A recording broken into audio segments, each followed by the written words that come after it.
And I think that is becoming the new way to think about careers. No matter where you go to college, your 20s are really skill discovery. Like, what is the stuff that differentiates you, that you like doing, that you actually want to keep learning and mastering and bettering long after you've gone to college? So for me, that was explanatory storytelling. Then what's the expertise you want to have? For me, it became economic opportunity. And there's no set path to finding that. A lot of it is kind of every day feeling what you feel, what your gut says, and what the universe is opening up as an opportunity. And then ultimately, what impact do you want? Like, no matter what you believe, what faith you have, we all have one life as this person in this place. And the thing that matters most in terms of stories is our story of self.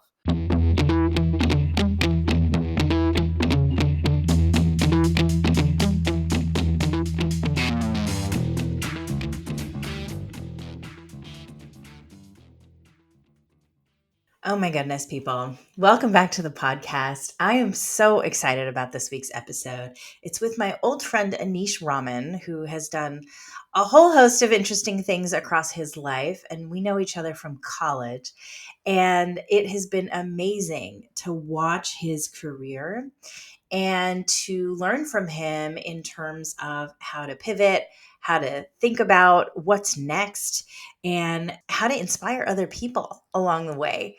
So I'm not going to take up too much more time saying anything about Aneesh. We'll just jump right into the conversation. Aneesh, thank you so much for joining me today. I'm so excited about this conversation. Thanks for having me.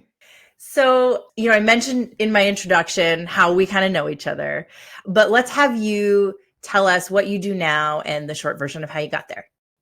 Yeah, so I'm a VP at LinkedIn. Part of my job is to be our workforce expert. So that means looking at all of our interesting data, real-time granular view of the labor market, all the big changes hitting work, AI, the biggest right now, and thinking about what all of it means for individuals, organizations, and societies as we think about where economies are going and where work is going. Now, as part of that, I also head up what's called the Opportunity Project. So where we see big opportunities with our data to build a more equitable and efficient and transparent world of work, I then work to build coalitions with leaders across sectors and around the world to try and change how people access opportunity through the labor market. So it's both what's happening and then what can we do about it to lead a more equal world of work. So it sounds like a pretty small, easy job you could do in your sleep. Yeah. It lives in my head. I sometimes do talks and people are like, oh, you're so energizing. This is great. And I'm like, well, you just get me for a bit. I have to live with me. And it's a lot because it is this really big topic that just is constantly ruminating in my head. Yeah. Well, I love it. I couldn't think of a better person to be tackling these sorts of things and thinking about them on a daily basis. So let's back up to how you decided to go to Harvard, where we met, and kind of your career trajectory from that point forward. I think like a lot of us who, are from non-white communities or immigrant kids that ended up at Harvard, a lot of the rationale was similar. For our parents, obviously, education mattered most, and the best education was determined by the highest pedigree institution. And then I think for immigrant kids and a lot of historically marginalized groups, generally, there's the need to get a badge that you feel good about opening up doors to opportunity so that you have more control over where your life and career will go. So there's some mix of that led me to Harvard. I grew up very much a believer in American exceptionalism because to me, it made my parents' sacrifice to come to this land make sense. And so that led me to want to do as many things as I could in America. I knew as a brown kid, I could never be president, but I thought maybe I could be around our politics. And early on, I'm a big believer that sort of skills build before passion.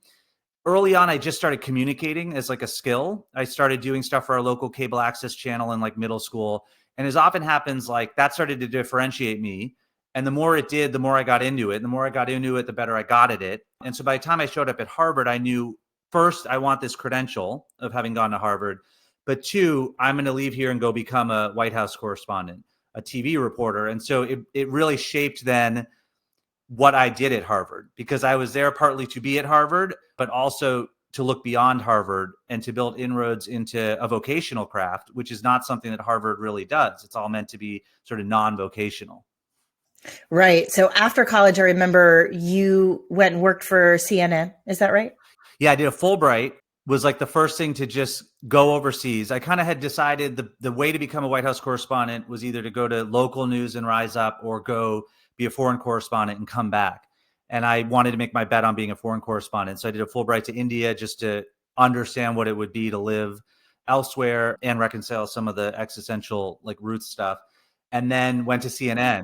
And I started in Atlanta and I was on the assignment desk, which meant just managing the news coverage. And I was overnight. I mean, I was always, I think, as an immigrant kid, especially, I never doubted that I was going to have to work my way up from zero everywhere, that I was always going to have to be the hardest worker, the always say yes, the prove myself. Even having graduated Harvard, I never assumed that meant anything to anyone. And so I showed up and was like freelance overnight assignment editor, largely doing the weekend overnights because no one wanted them. And I just like executed very, clearly made everyone aware of where I wanted to go. The Iraq war happens, so I get put on that as like the major assignment editor thing.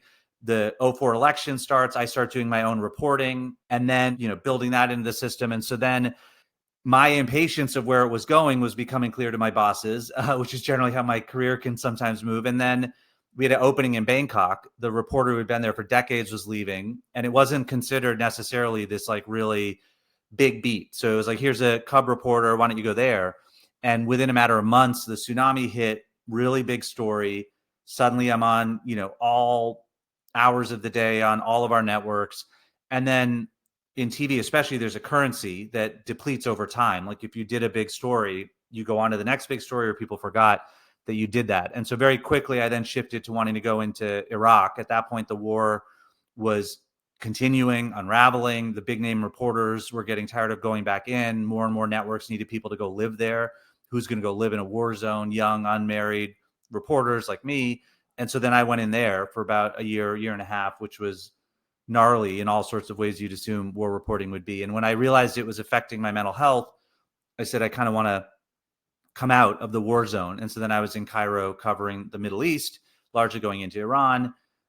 And that was all pre then Obama starting to win primaries and my career upending. Right. And then you worked at the Obama White House. Tell us about that a little bit. Well, so the fall, actually for your listeners, this will be really important. So I'm going to take everyone back to like the fall and winter of 2007. So there's me sitting in Cairo, this kid who used to have some of our friends say how jealous they were of my certainty of who I wanted to be, who was becoming everything that I had set out to be, a foreign correspondent, well on his way to being a White House correspondent, who then was starting to have doubts about whether that was what he still wanted to be. Because at that time, cable news especially was turning into more punditry. There was less true journalism and more just analyst opinion. And so it was a really, really tough moment because I had put all of my bets on this career path that I could tell was not something I was going to feel good about over time. And I was lost. Do I go to law school to go to law school? Do I go to business school to go to business school? Like I had no idea what to do. And then January 2008 hits, and this guy, Barack Obama, wins Iowa. And to go back to the origin story, as someone who never believed someone who wasn't white could ever really achieve much in American politics, let alone the presidency, it was so intriguing that he was upending that assumption. And then what was building was really this movement of change that started to be, hypnotic for me. And so at some point come May 2008, I had no job lined up in the Obama campaign. I knew very few people who were associated with it. At the time, they didn't have like a great relationship with reporters. So coming from being a reporter wasn't some like obvious benefit. Reporters at the time understood that if you leave, you can never come back, even though that's changed. So the risk was exceptionally high. I was in everyone's mind, if I contemplated leaving, definitively ending a career that I'd spent my whole life building, to go to a place where I knew no one. And yet it was both the riskiest and easiest decision because I just knew I live a lot in terms of risk mitigation. If I didn't do this forever, I'd be like, oh my gosh, I should have done that. And so I just left CNN and I showed up at Obama headquarters in Chicago and became an unpaid intern who had to like beg his way in on the weekends with donuts to the security guard, and just showed up every day until I could find a job. And it took a month or two. And then I became a speechwriter for the whoever it was going to be vice presidential nominee. And then it became Biden, and that became the beginnings of speechwriting as this new skill set. I have never heard you tell that story before, Anish. So that's amazing. And you're right. I think there is so much in here for my listeners because I I think I definitely had that moment. It wasn't exactly in 2007, but had that moment where everything I thought I had been working for just felt wrong and really unsure of where to go to next. But then there's another guest of mine called it the whispers. There's some whisper that tells you this is what you should do next. And you have so much certainty about it. And that feeling is so amazing and also so scary, but it takes you, in the right direction. So I'm glad you listened to it. Well, and it comes, I think, full circle. Yeah, because then, I go to Treasury, I become a speechwriter in the midst of a financial crisis, knowing very little about the complexity of the financial system, now having to explain it to the world as we were trying to arrest the crisis, then to the Pentagon, but ultimately to the White House, working for President Obama, writing speeches. When I left CNN, I had no idea, would he win? If he hadn't, what was I going to do come November 2008? I had no idea if he won, what job I would get. I had no idea if he won that I could get a job working for him, which, having left the sort of job I left at the level I left it, was kind of what everyone expected to happen. And so there was a lot of just pushing through with humility that work, understanding your point, the whispers out there that this is going to work out as long as I stay true to some fundamentals. And then from there, went into tech, worked for Governor Newsom, now at LinkedIn. My career makes no sense by job title. But now, as I look back, I understand from the start, I knew I could communicate in a way that differentiated me. And that has stayed true in every job I've had. Explanatory storytelling with an aim of like mobilizing people to act and think different. Over time, I built that out to include coalition building. Like, I don't just like to tell stories. I like to tell stories that get you to want to be part of what I'm doing. And then we get others to be part of it. And I'd say around the Obama years into the tech years, I really started to lock in on economic opportunity as the issue I wanted to sort of pledge lifelong fidelity to. Here was the issue I wanted to take on. And I think that is becoming the new way to think about careers. No matter where you go to college, your 20s are really skill discovery. Like, what is the stuff that differentiates you, that you like doing, that you actually want to keep learning and mastering and bettering long after you've gone to college? So for me, that was explanatory storytelling. Then what's the expertise you want to have? For me, became economic opportunity. And there's no set path to finding that. A lot of it is kind of every day feeling what you feel, what your gut says, and what the universe is opening up as an opportunity. And then ultimately, what impact do you want? Like, no matter what you believe, what faith you have, we all have one life as this person in this place. And the thing that matters most in terms of stories is our story of self, and really knowing that we are self-defining who we are based on self-worth. And that took me till last year. I mean, I just gone through a whole bunch of work to get definitional by myself, not relative definition. But when you do that, it just opens up a whole better way to be human and to live life. And you start thinking about, what do you want to do with this life? And it might be that what matters most is the way that you parent, the way that you're a spouse, the way that you show up in your community. And that, whatever it is, apply your skills and expertise to that, and then you'll just keep growing and learning, and the whispers become your universe. It just becomes this reality you live in. I love that so much. I got some goosebumps here, Anish, because you're living the dream, right? And I think you just gave us such a nice framework for that. And it takes work, and it's not something that you can just hand to somebody else. You have to live it. You have to reflect. You have to be connected to your experience and be open to changing things and taking some calculated risks, right? And no degree is going to guarantee you success when you approach life that way. Yeah. Right.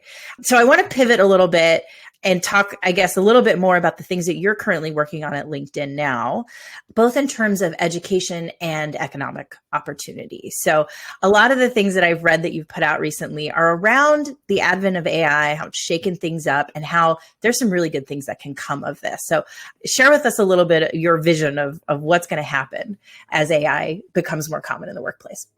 Well, first I want to look back, because I feel like a lot of the futurism I like to anchor it on economic anthropology, because it's really important we understand the world we live in now, and then have that context to think about what's coming. So, great book, everyone should read it, called Sapiens. It's a brief history of humankind, and it goes through how we've advanced to be the apex species. Some of that is tool development. That's generally how we've understood humans, from fire to AI being apex. But a lot of it is storytelling, our ability to organize ourselves around intersubjectivity. The nation state is a story. The monetary order is a story. Every college and what that degree signifies is a story that we just all buy into. But part of what that book does is it really helps us understand the history of work. So for tens of thousands of years, humans lived in an agriculture economy, a goods economy. First, agriculture, physical ability was the everything. And then it became manufacturing. And suddenly, like, we needed new skills. And high school in the early 1900s becomes this thing.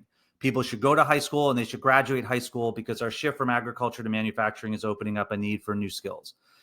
And so that's like the majority of human history in terms of work.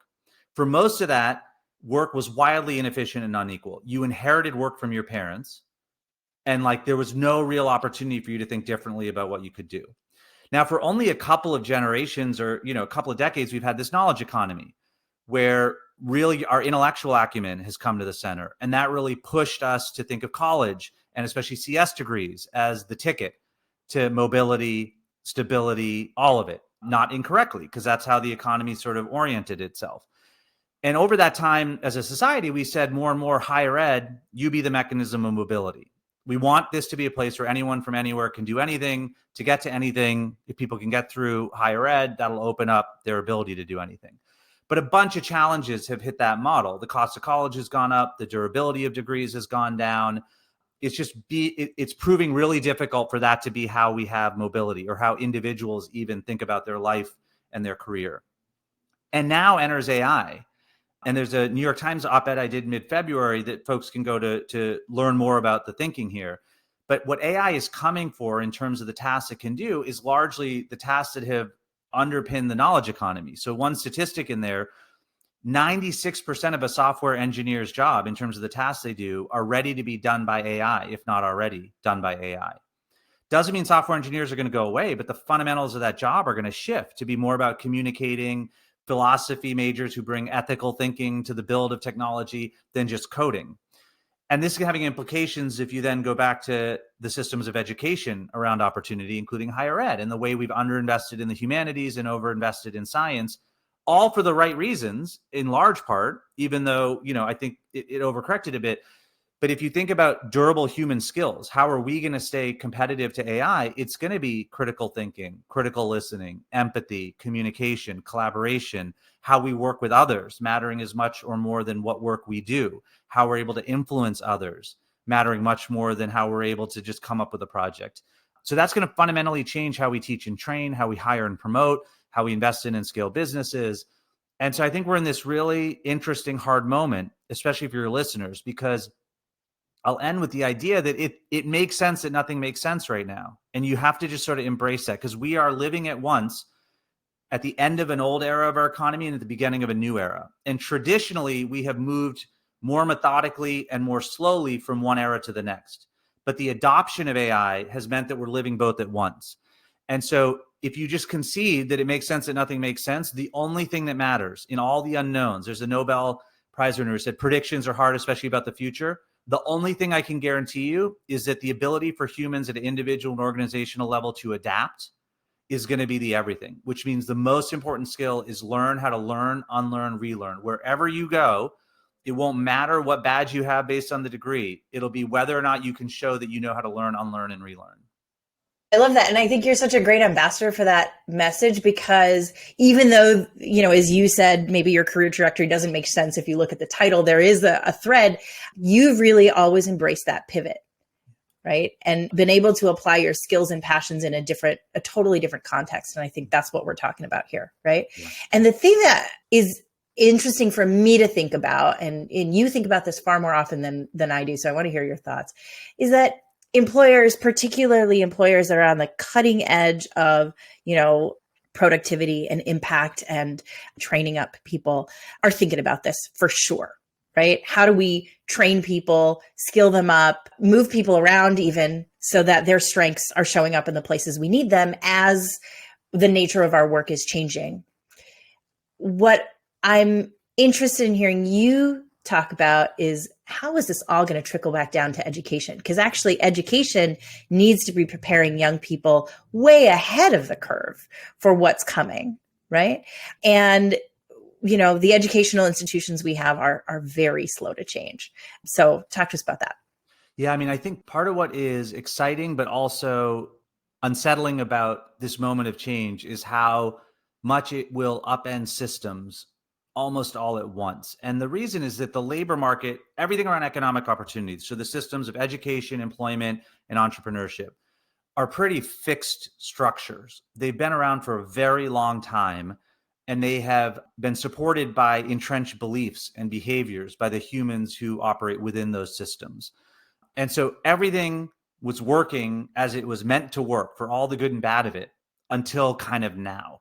And everyone's starting to realize that the way it worked can't be how it works, but we've never really dealt with a systems level shift like AI is going to force us to do. Part of that, I think, for education and for your listeners, it's really important for everyone to answer this themselves. Part of my deep dive into philosophy recently has been Roman Stoicism. Seneca has this line: the empire to conquer is the empire within. Don't look to society to tell you why we educate and how. First, start with your answer as parents and as an applicant. What is education to you? Why are you going to learn? And then how are you going to learn? And in this country, I think we have generally struggled with why we educate. At times we think it's for employability, but then we worry that education is just teeing people up to work at companies. So we pull back and say, no, it's this sort of general liberal arts, concept of just being a good citizen. But then we struggle with who gets access to that and who doesn't, and then what that even means for employability with who does. So I think the most important thing is we all have to answer why we want to learn, why we think systems should educate. And I don't know that there's one answer for everyone. I mean, again, if you sort of said earlier, I'm living the dream. I can say yes to that because I know I'm living my dream, because I've done the work to know what it is that I want with this life. And so that gives me that confidence. And I think similarly, as all your listeners walk down this like stressful path of higher ed, don't start from what you think is the answer. Really do the work to come up with your answer. And you'll be remarkably and pleasantly surprised that when you get to that place, you'll suddenly have options that you didn't otherwise, because you're thinking about it in a way where there are always more than one way to go to get to where you want to go. And what's great about humans and how we adapt is you can always start over. The pivot can always come. And so nothing is ever fully riding on one moment. I think educational institutions will be on a spectrum. So I don't think you'll see like the system itself all as once move. I think you're seeing certain higher ed institutions try to show work, try to show that they can, especially the community college level, like really anchor better with where work is going. I think what you'll start to see is that higher ed won't be defined as one thing, but different types of higher ed will have more clearly defined, differentiated definitions. And I think that's a good thing, because right now we've been living in a world where the elite Ivy institutions sort of define higher ed for all, and it creates this in-group, out-group dynamic that isn't matched against the reality of what, at least on the employment side, people need. And so I think a sort of more nuanced view of what is education and where do I go to get the education I want is coming. And I think that'll be really healthy. Before I hit record here, we were talking a little bit about economic freedom and the things that might lead to that and the systems that might need to be addressed, revised, critiqued to enable that. Well, that term I think is worth us explaining too, because I don't think we say economic freedom as much as we say economic opportunity, economic mobility. And I use it deliberately. And the reason I do is because Martin Luther King Jr. gave me a master class in the midst of the Black Lives Movement when I saw a video of an interview he did with NBC News. It was to commemorate the March on Washington, which was the March on Washington for jobs and freedom. And he was asked like what he thinks of that march now at that time, what he thinks about the movement overall. And King has turned at that point cynical. This is 10 months before he's killed, in part because Vietnam has become the focus of the country. And it isn't just about the attention, it's about the money that the country has to invest into Vietnam. And the reason that's affected his view is that integrating society didn't cost America anything. You just had to pass a law. And you could argue for a lot of business owners that meant more people coming to your shop. It actually was a net positive. But investing in underinvested in communities costs money. And that's the interview where he says it's a cruel jest to tell a bootless man to lift himself up by his bootstrap. And that was the beginnings of me realizing that people are only as free as they have the earnings and savings and ability to build wealth alongside the legal rights and protections, and really focused me on economic opportunity as the impact area I wanted. The system of capitalism has so much to do with why we don't take risks when it comes to pursuing careers that maybe really do suit us, but we feel, okay, I owe something to my parents. I need to make X amount of money to make it in this world. I need to have a certain amount of status for whatever reason, right? And not that any of those are bad reasons. We all have different ones. But when the economic pressures are on, like you said, when you don't have savings, wealth, the ability to create wealth, you don't have equal access to those things, you have to make much more conservative decisions, and some things are just off the table, right? I think about my dad, who was a doctor, allowed him to immigrate to the United States. He never wanted to be a doctor. He actually wanted to be an airplane pilot, but his father was like, no, that's not going to help us. So you need to go and become a doctor. And I think about that all the time, because I was at one point on the path of becoming a doctor, and I was like, I don't want to do this. And thank goodness they didn't force me to do it. And I didn't feel forced because I didn't have that economic burden resting on my shoulders, right? So I think that these things are so intertwined. It's so important to address. And I think to take it back to education, you mentioned community colleges are in a position to actually really shake things up around the way that they educate students and prepare them for the world. And, in several states, the first 2 years of community college are free. In, California, where we both live, going to a community college is actually a really, really great value, because you have a virtually guaranteed transfer into one of the best public university systems on the planet. And so I think, people really need to check their egos around the brand of college they're so obsessed with, and actually start to think about the value and the economic freedom, even in as simple terms as what kind of college debt are you taking on? Well, that's why I've been a big proponent of, like, if you think about the movements we've had, freedom is the oldest in for our species, measured by democracies, then climate measured by sort of carbon neutrality. And I think this third one is building around economic freedom. But one of the things that's hard is, like, how do you get to one measurement? But I do think it's something around wealth, because the importance of wealth, and we miss this a lot in financial literacy that doesn't happen in financial education. We talk a lot about earnings, but like, your earnings only matter against your spend. And what's left is your savings and your ability to then save more, invest more, build wealth. And so I think for everyone who's thinking about college, first, if you're restless around the brand, really see that as work to do for yourself about why is that happening? What is it about you or your kids that you're allowing to be relative worth based, so that you need them and you need you to be of that brand? Because you can just decide that doesn't matter. That's not something that's an objective reality you're dealing with. That's an internal subjective focus area. So do that work to unwind it, and then also really do the math, because with everything changing in terms of work, no one can predict for you the durability of that degree on the upside, but you can cost out the impact of that degree on the downside in terms of debt. And we all know people who went for all the right reasons to get that degree in order to have the upside stability of income, but the burden of that debt became either crushing or totally determinative in terms of what they were able to do later in life or not do in terms of living the life and doing the work they most wanted to do. And I think that's something that is a healthy conversation we're having in the country in terms of really bringing that cost analysis.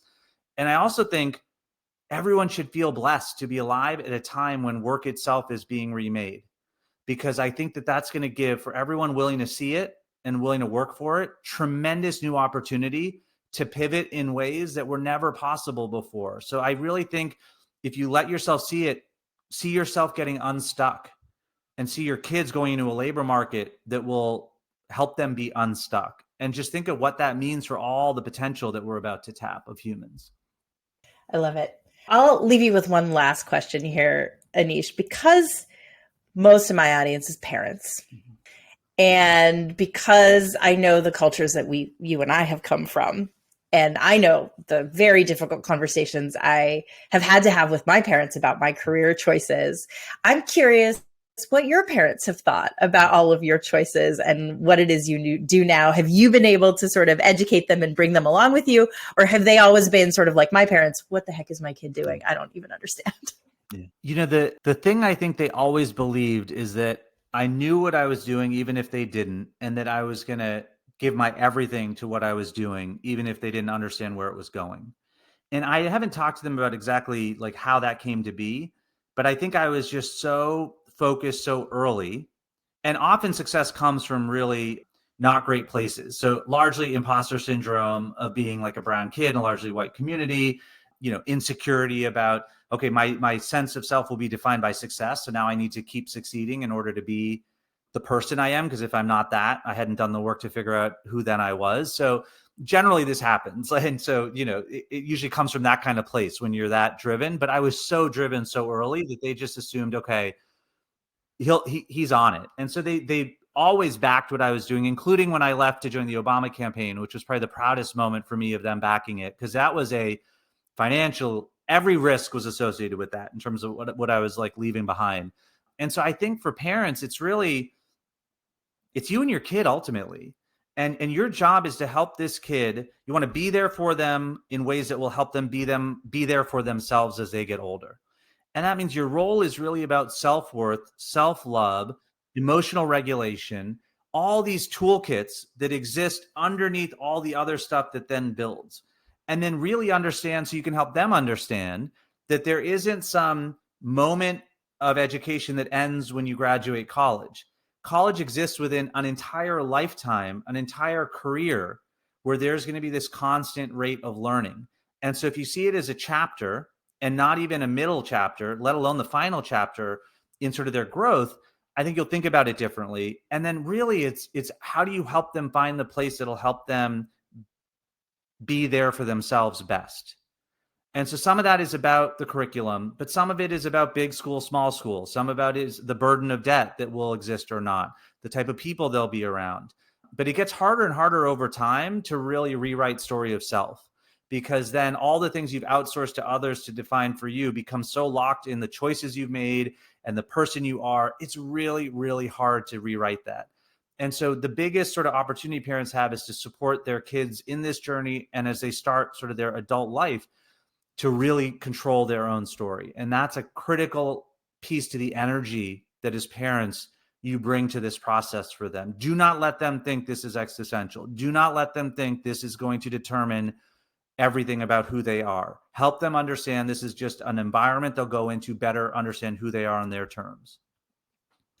And it takes me back to something else that you said when I said, "Oh, you're living the dream." You're like, "Yeah, I'm living my dream." Mm-hmm. And your dream became clearer to you as you pursued it, right? You thought it was one thing, and it kind of changed a little bit, but you're still, connected to that original dream.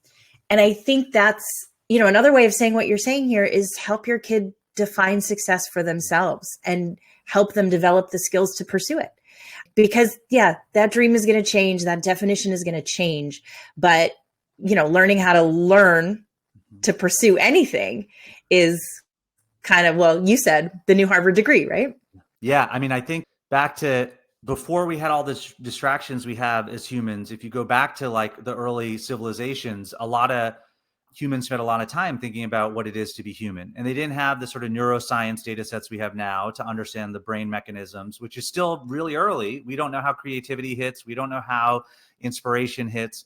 But a lot of that early philosophy talks about this paradox of control, that there's only two things you can really control as a human in this world.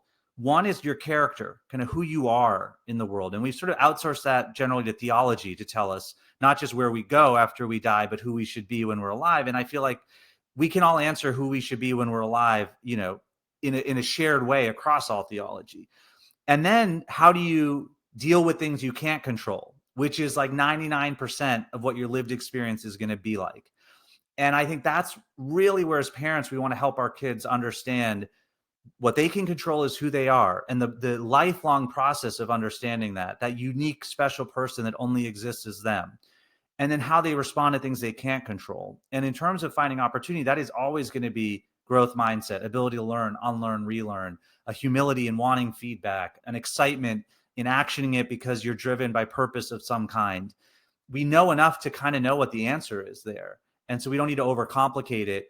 And we just need to help our kids kind of do better. I just think the more that we help kids have this more enlightened view of who they should be over time, they will be better parents, they will be better spouses, we will have better societies. We will just progress the species if we can get this bit right. Well, I think that's a great place to leave it. Aneesh, thank you so much for joining me today. Thanks for having me. Oh, what a great conversation. And you can check the show notes for where you can learn more about Aneesh and the kinds of things that he's talking about, the writing that he's done, because he's definitely a voice to follow in the space of, the future of work and also how education needs to meet that challenge. Before I sign off here, I want to put in a plug for a talk that I'm giving next week on what really matters in selective college admissions. Now, this is the question I get most of all from parents. They feel like they know what matters, and then they hear about this or that student who did or did not get in, and it just throws their understanding of this process into a tailspin. And it is a very confusing process. It's a little bit mysterious.